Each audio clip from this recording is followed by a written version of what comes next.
It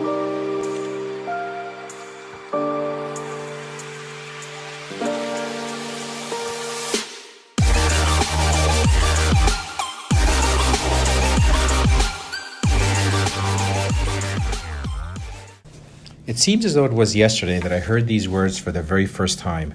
In 2009, a close friend of mine asked for my opinion on whether or not he should purchase a GIC to replace his stock portfolio.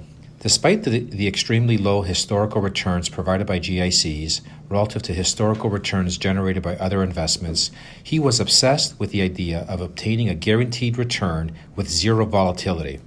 Considering the fact that the entire world was in a state of recovery from the financial crisis of 2008, I understood his concern. He, along with many other investors, had simply lost confidence in the financial markets. As I have reiterated countless times throughout this book, market corrections provide investors with an opportunity to purchase fundamentally sound companies at a discounted price. But imagine how difficult it was to motivate others to conform to this philosophy during one of the largest market corrections of all time. No matter how many attempts I made to explain this idea to my friend, he simply could not wrap his head around the concept. Leveraging the fact that my friend had many years of experience with real estate investing, I decided to take an alternative approach.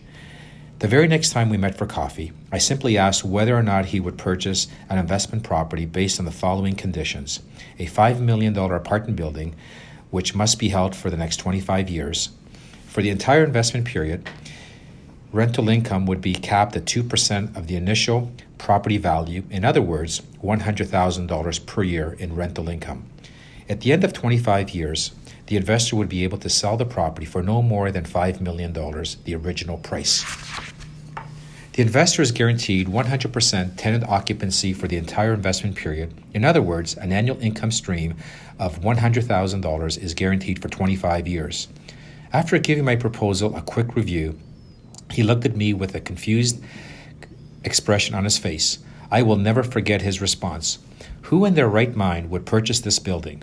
The fact that the rent would be capped in the first year of the investment is dreadful, not to mention that the property value would remain stagnant over 25 years. Moments later, my friend quickly realized what I had accomplished. I had tricked him into answering his own question regarding whether or not he should replace his stock portfolio with a GIC. With this simple example, he finally understood the notion that his desire to have guaranteed returns would come at an even larger cost, inferior long-term returns. At the same time, it became clear that the short-term market fluctuations he experienced when investing in stocks and real estate were simply the costs necessary to achieve superior returns in the long run. At this point, you may have picked up on the fact that traditional GICs have identical investment properties to that of the hypothetical real estate investment previously introduced. To recap, the main components of a traditional GIC are as follows. The annual interest payments are paid as a fixed percentage of the investor's original principal for the entire investment period. In other words, interest payments remain static for the entire investment period. Secondly, at maturity, the investor's principal is returned without any capital appreciation. In Chapter 3, we focused our attention on one of the many negatives associated with GICs, the inability to make use of the power of compound interest. Since the annual percentage return generated by a GIC is based solely off the original principal rather than off the original principal plus previously generated returns, GICs pose a huge threat to an investor's ability to generate superior returns over a long period of time. In this chapter, we will focus our attention on an additional issue with GICs and other securities that pay a non-growing income stream: the inability to create an index pension that grows at a faster rate than inflation. To fairly compare GICs and other non-growing income-paying securities to dividend growth stocks, we will remove the effects of compound interest by making the following two assumptions for all examples used within this chapter. Firstly, no securities, including stocks, generate capital appreciation. Note, if you recall from previous chapters, an investor's total return is broken down into two components: A, return from capital appreciation, and B, return from income. This chapter will focus solely on the income portion of total return, or in other words, the portion of the return paid to investors in the form of cash. Secondly, all investment income including interest and dividends, are generated by a security is withdrawn from the account and used by the investor to cover everyday expenditures. In other words, the investment income generated from the security will be the investor's sole source of income. With these two assumptions in effect, securities that take advantage of the power of compounding interest will not be able to do so, since there will be no previously generated returns from which to compound. Instead, all securities, the percentage return will be based solely off the original principal. These simple assumptions provide an equal playing field between simple interest securities such as the traditional GIC and compound interest securities such as dividend growth stocks.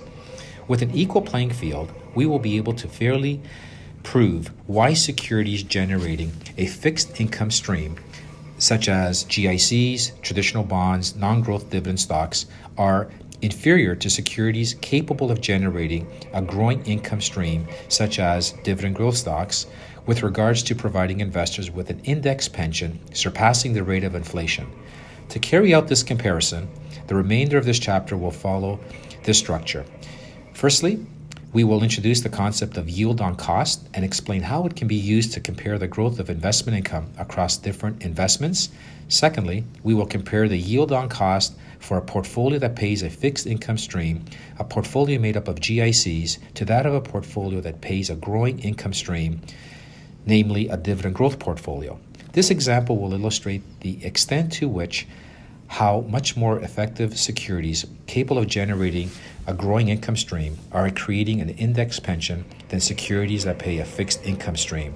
And thirdly, we will show the yield on cost for multiple dividend growth companies to provide real-world evidence of this concept. Let's begin explaining what is yield on cost. The yield on cost ratio allows investors to compare the growth in investment income over time between multiple investments. The ratio is calculated as follows. Yield on cost equals annual dividend or interest in most recent year divided by the original principal.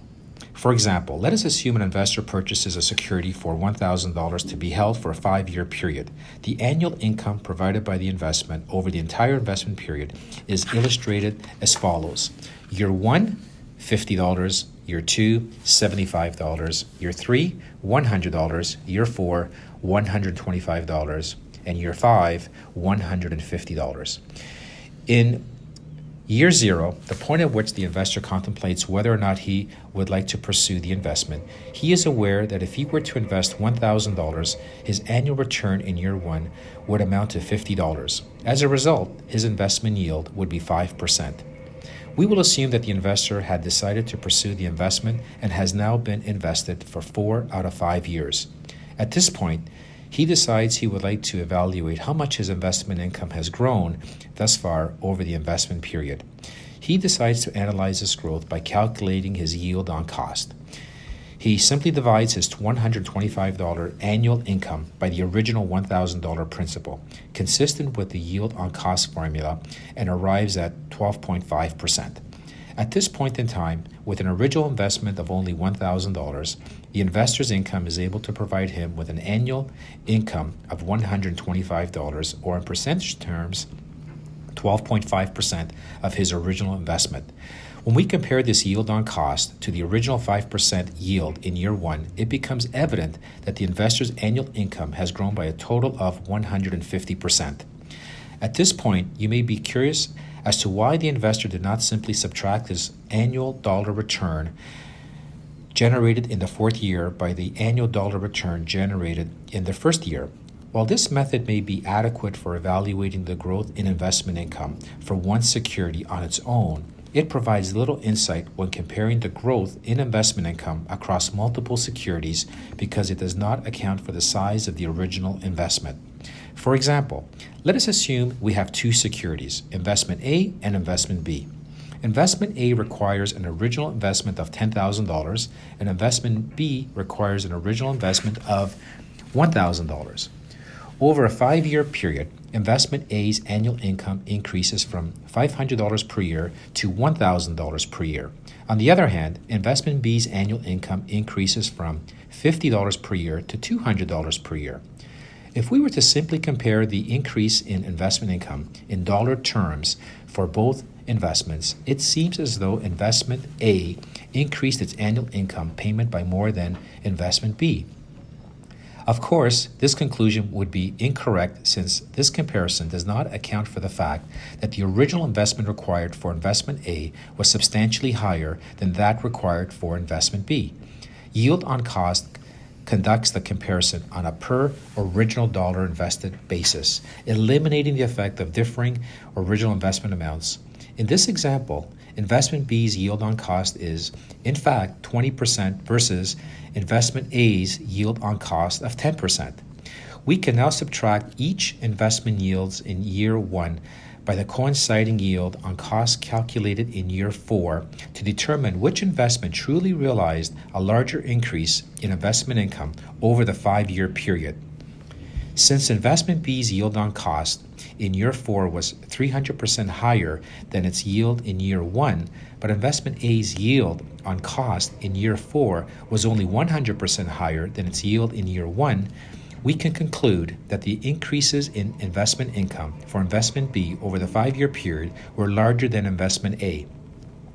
Now that we understand why yield on cost is the most effective method for comparing the growth in investment income for two separate investments, we will now compare the yield on cost for a portfolio that pays a fixed income stream, a portfolio made up of GICs, to that of a portfolio that pays a growing income stream, a dividend growth portfolio. As we know, many investors in their retirement years consider their investment income to be their main source of income. If our investment income cannot keep up with the rate of inflation, it becomes impossible to continue to fund the same lifestyle we were once able to afford in previous years, since our purchasing power diminishes year after year. For this reason, securities that generate a fixed income stream, such as GICs, are extremely susceptible to the effects of inflation, since prices of goods and services grow at the inflation rate, but the investor's annual income grows at 0%. At this point, the only way for the investor to continue to support his or her existing lifestyle is to sell a portion of his or her investments and consequently increase the risk of outliving his or her retirement savings. A dividend that has the ability to grow at a faster rate than that of the rate of inflation is a solution that allows investors to enjoy their existing lifestyle without the need to ever sell their original principal. Since the dividend grows at a faster rate than the rate at which inflation erodes our purchasing power, a dividend growth strategy provides a growing income stream year after year, even after we account for the effects of inflation. In other words, I believe dividend growth investing completely eliminates the risk of outliving our retirement savings by allowing our money to work for us. To expand on these points, let us compare the yield on cost of a $1 million GIC portfolio to that of a $1 million dividend growth portfolio. Remember, staying consistent with our assumptions listed earlier in this chapter, the following assumptions will apply. A, the share prices of the dividend growth stocks within the dividend growth portfolio do not appreciate in value. Secondly, the investor uses 100% of his investment income for everyday expenditures. The first assumption does not apply in the case for our GIC portfolio since, as we have mentioned countless times throughout this book, GICs do not provide investors with capital appreciation. The GIC portfolio, the current yield today is 2%. The annual average growth rate, we're assuming 0%, and the yield on cost in 25 years is 2%. In year 1, the GIC pays the investor an annual payment of $20,000. After 25 years, the GIC still pays the investor an annual payment of $20,000 since the annual average growth rate is 0%. Let's compare that to the dividend growth portfolio. $1 million invested in a dividend growth portfolio. Today's yield is 3.5%. The annual average dividend growth rate is 8%. The yield on cost in 25 years is 23.97%. In year 1, the dividend growth portfolio pays the investor an annual payment of $35,000.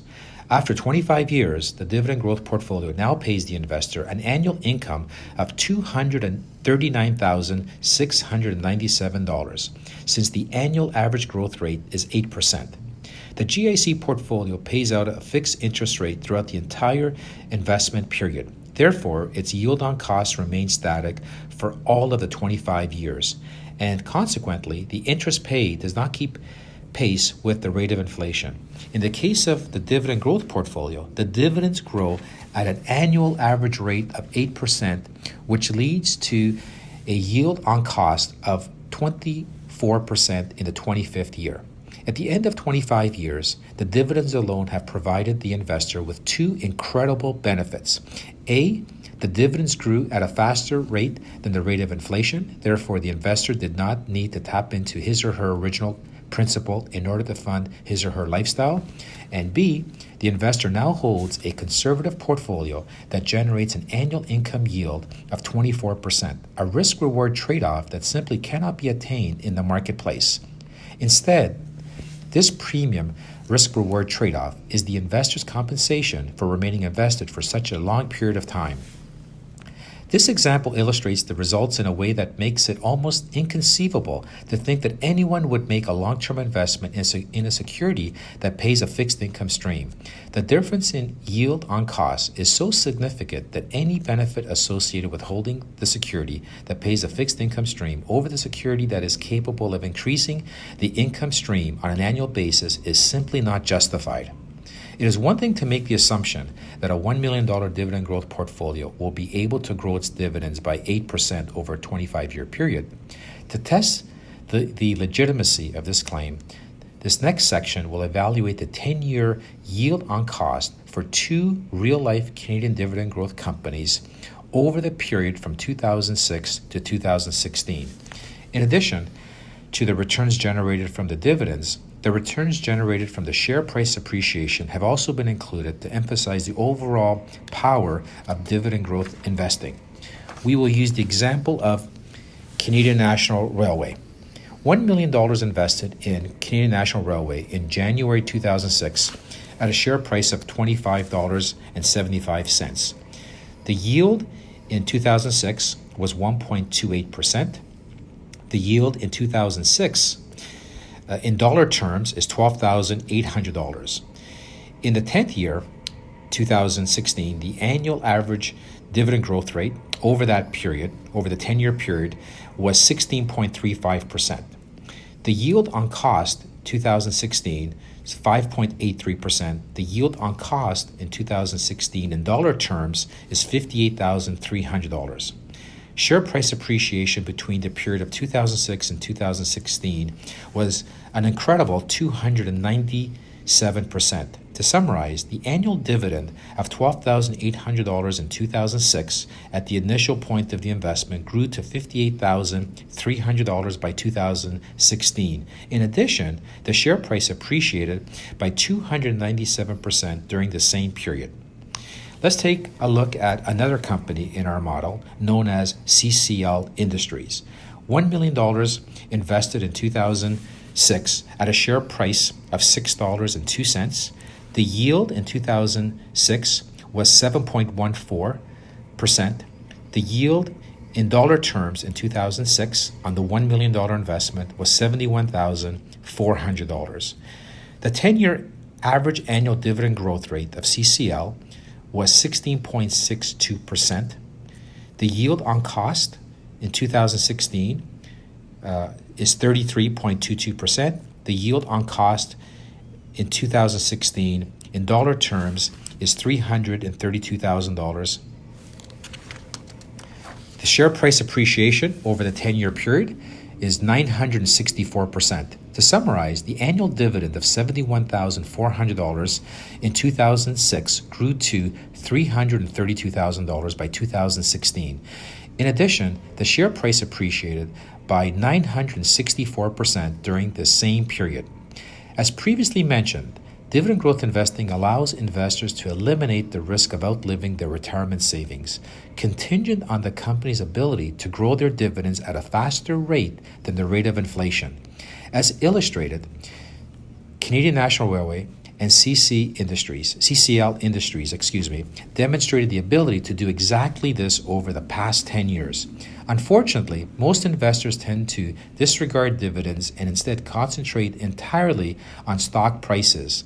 In the short run, it is recommended that the bouncing principle of a dividend growth portfolio should be disregarded, as it is, for the most part, a reflection of market noise.